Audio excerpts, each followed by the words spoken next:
सो hi guys, आज हम लोग पढ़ेंगे heating effect of electric current, है ना। Heating effect of electric current. तो heating effect of electric current क्या होता है कि जब कोई कंडक्टर से कोई करंट पास होता है तो ये जो तार है ये हीट जनरेट करता है, यानी कि ये गर्म हो जाता है। इसी को हम क्या बोलते हैं, heating effect of electric current कहा जाता है, जिसका फॉर्मूला होता है H बराबर आई square R T.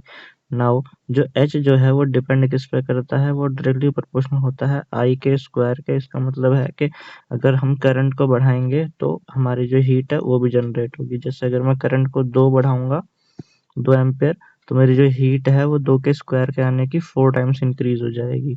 Now the जो हीट है वो डायरेक्टली प्रोपोर्शनल होती है किसके, रेजिस्टेंस के, यानी कि अगर हम रेजिस्टेंस को इंक्रीज करेंगे तो हमारी जो हीट है वो भी इंक्रीज हो जाएगी।